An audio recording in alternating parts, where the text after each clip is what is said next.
Hello everyone, स्वागत है आपका हमारे एक नई वीडियो में। दोस्तों, ये जो क्वेश्चन है, ये 5 क्वेश्चन ये टेट सीटेट और सुपर टेट से रिलेटेड क्वेश्चन है। ठीक है दोस्तों, और ये आप अगर ये 5 क्वेश्चन रोज़ आप लगाते हैं तो तब भी आप 2 महीने में अपना मैथ का सिलेबस कंप्लीट कर सकते हैं। और रोज़ 5 क्वेश्चन की आप प्रैक्टिस करिए। ठीक है दोस्तों, जब तक आप प्रैक्टिस नहीं करेंगे तब तक मैथ नहीं आएगी। ठीक है दोस्तों, तो ये नॉर्मल वाले सवाल हैं, ये एक क्वेश्चन ज़रूर आते हैं ऐसे क्वेश्चन। ठीक है दोस्तों, इसमें पहला क्वेश्चन देख लेते हैं। 4 अंकों वाली बड़ी संख्या और 3 अंकों वाली सबसे छोटी संख्या का योगफल ज्ञात करना है।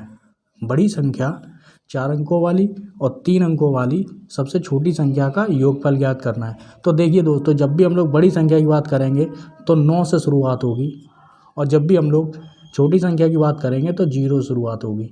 ठीक है, तो ये बात आप ध्यान से रखिए। ये वाला क्वेश्चन आज के बाद आप कभी नहीं भूलेंगे।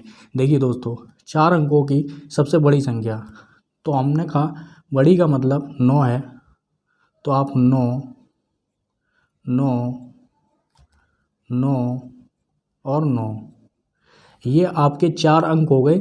ठीक है दोस्तों, और ये 4 अंकों की सबसे बड़ी संख्या है 9999 9999। ठीक है, अब यहाँ पर और दिया गया है 3 अंकों की सबसे छोटी संख्या, तो 3 अंकों की शुरुआत करेंगे 0 से। ठीक है, छोटी का मतलब 0, फिर 0, फिर 0, और लास्ट बचा जो अंक है उसमें हम लोग 1 लगाएंगे। ठीक है दोस्तों, और फिर हम लोग इसको क्या कर देंगे, जोड़ देंगे, क्योंकि हम लोगों को यहाँ पर योगफल पता करना है। तो 9 9 9 और 9 और 1 10। ठीक है दोस्तों, ये आपका आंसर आ गया। ठीक है दोस्तों, तो ये जो आंसर है ऑप्शन नंबर बी आपका सही है। दूसरा सवाल देख लेते हैं। 19,009 में 11 से भाग देना है, 9,090 में 11 से भाग देना है, और प्राप्त शेष फलों का गुणनफल हम लोगों को पता करना है, क्योंकि इन भाग देने पर कुछ ना कुछ शेष फल आएगा और उनका गुणनफल करना है। ठीक है दोस्तों, चलिए शुरू करते हैं। इसमें जल्दी जल्दी आप लोग करेंगे, क्योंकि ये वीडियो है इसलिए हम लोग आराम से करते हैं समझाने के लिए। ठीक है, लेकिन एग्ज़ाम में आप लोग बहुत अच्छे से बहुत जल्दी जल्दी करेंगे। ठीक है दोस्तों, यहाँ पे 11 एकम 11, तो एक बार जाएगा, 9 में से 1 गया 8, 0 उतरेगा, 11 अट्ठे 88 ज़्यादा हो गया, तो 11 सत्ते 77 आ जाएगा। ठीक है, 80 में से 77 गए तो 3 आएगा, फिर से हम लोग 0 उतारेंगे, ये वाला। ठीक है, 11 दूनी 22। ठीक है, 30 में से 22 घटाएंगे तो 8 हो जाएगा, और 9 उतार दिया जाएगा। ठीक है, अब 11 अट्ठे 88, 11 अट्ठे 88 लिखेंगे और इसे हम लोग घटा लेंगे, तो यहाँ पर अब कोई संख्या नहीं बची तो उतरेगा नहीं, और जो शेषफल आया वो कितना हो गया, वो 1 हो गया। ठीक है, ये वाला सवाल देख लेते हैं।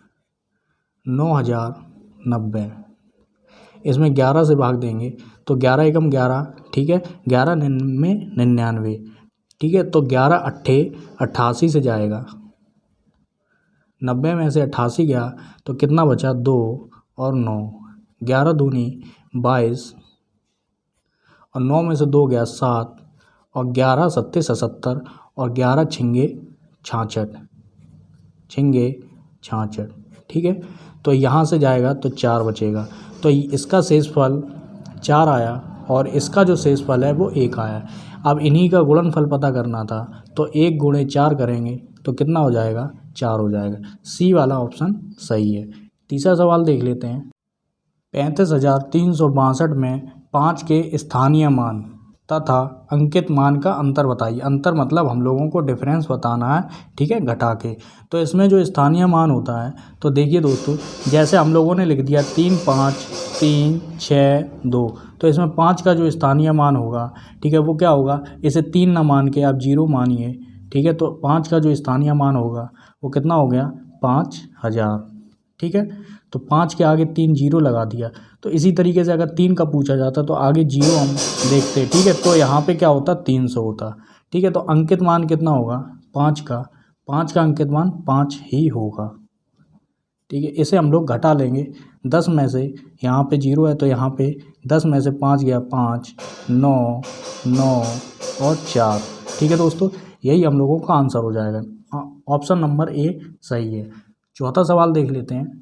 हम लोगों के पास इस तरह का सवाल है, -1 +2 -3 -4 -5 +6 -7 प्लस डॉट डॉट डॉट और 1000 का मान ज्ञात करना है। अब ये सवाल बहुत कन्फ्यूजन भरा होता है। देखिए दोस्तों, इसमें सबसे पहले हम लोग क्या करेंगे, जो विषम संख्या है उसे हम लोग अलग कर लेंगे और जो सम संख्या है उसे हम लोग अलग कर लेंगे। ठीक है, तो इसमें हम लोग क्या करेंगे, -1, ठीक है, -3 -5 और -7 और फिर माइनस डॉट डॉट डॉट लगाएंगे। इसी तरीके से आगे संख्या बढ़ती चली जाएंगे तो यहाँ पे क्या हो जाएगा, -999। ठीक है, ये आपको बात समझ में आ रही होगी। ठीक है, सारी की सारी ये संख्याएं क्या हैं, विषम संख्याएं हैं। यहाँ पर हम लोग प्लस लगाएंगे, ठीक है, और यहाँ पे हम लोग सम संख्याएं लिखेंगे, 2 + 4 + 6। ठीक है, इसी तरीके से संख्याएं आगे बढ़ती चली जाएंगी और जो लास्ट संख्या होगी वो सम संख्या कौन सी होगी, 1000। ठीक है, इस तरीके से हम लोग लिख लेंगे सबसे पहले। अब आपको कुछ ना कुछ थोड़ा बहुत समझ में आ रहा होगा ये क्वेश्चन कैसे करेंगे। यहाँ इस वाले जो संख्या लिखी गई है और इधर लिखी हुई, इसमें कुछ ना कुछ कॉमन है। ठीक है, तो सबसे पहले हम लोग क्या करेंगे, देखिए इसमें से जो संख्याएँ हैं वो हम लोग कॉमन निकाल लेंगे। कॉमन सिर्फ इसमें एक चिन्ह है, वो भी है माइनस का, तो हम लोग माइनस का चिन्ह निकाल के क्या करेंगे, 1 + 3 + 5 डॉट डॉट डॉट प्लस 999। ठीक है, अब हम लोग यहाँ पे क्या करेंगे, प्लस लगाएंगे। इसमें भी कुछ ना कुछ कॉमन है, तो यहाँ पे क्या करेंगे हम लोग, 2 कॉमन हो रहा है तो हम लोग 2 को बाहर कर देंगे। ठीक है, 2 एकम 2, ठीक है, 2 दूनी 4। तो हम लोगों ने देखा यहाँ पे सारी की सारी प्राकृत संख्याएं आ रही हैं। कौन सी संख्याएं आ रही हैं, प्राकृत संख्याएं आ रही हैं। ठीक है, नेचुरल नंबर आ रहा है और 1000 में देंगे तो कितना हो जाएगा, 500 हो जाएगा। ठीक है, ये इतना आपको समझ में आ रहा होगा। अब यहाँ पे सूत्र की ज़रूरत पड़ती है। यहाँ पे देखिए 1000 में विषम संख्याएं निकल गई, तो 1000 में विषम संख्याएं निकल गई तो कितनी टोटल बची, 500 संख्याएं बची। ठीक है ना, तो विषम संख्याओं का जो सूत्र होता है वो क्या होगा, n²। ठीक है, ये n² है। देखिए ये माइनस जो है, माइनस को हम लोग अलग ही समझेंगे अभी। ठीक है ना, इसमें ऐसा मत कर देना कि ये अंदर मत कर देना n। ठीक है, ये माइनस अलग है, ये टूटेगा। पता चला कि ये माइनस अगर अंदर लिख दिया तो फिर माइनस का प्लस हो जाएगा, क्योंकि अगर हम लोग इसमें जो 500 स्क्वायर करेंगे उससे। ठीक है, तो हम लोग माइनस को अलग ही लिखेंगे।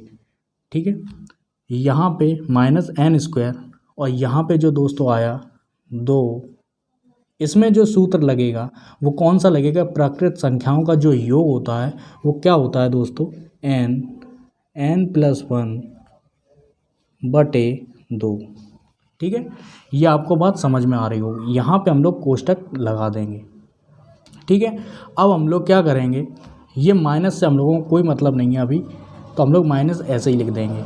यहाँ पे n का मान क्या होगा, कुल टोटल कितनी संख्याएं हैं, पदों का जो योग होता है। ठीक है, जो पदों की संख्याएं होती हैं वो n होता है। ठीक है ना, तो पदों की कितनी संख्याएं हैं, वो हैं 500।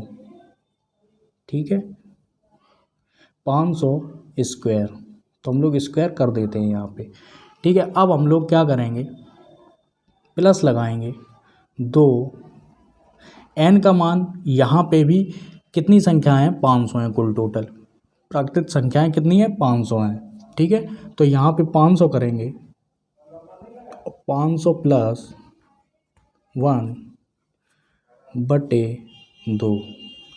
ठीक है, इतना आपको समझ में आ रहा होगा। ठीक है, अब इसके बाद जो आंसर आएगा हम लोगों का वो क्या आएगा दोस्तों, इसका करेंगे तो कितना हो जाएगा, 25।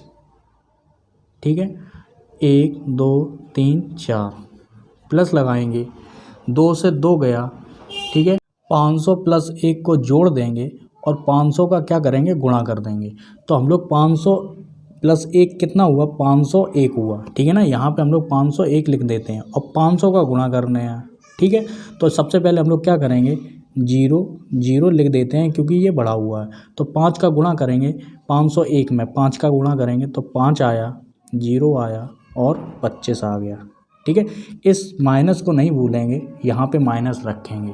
ठीक है, अब हम लोग इससे घटा देंगे तो कितना आ जाएगा दोस्तों, 500 आंसर आ जाएगा। ठीक है, यही हम लोगों का आंसर होगा, ऑप्शन नंबर बी। ठीक है, 5वां सवाल देख लेते हैं।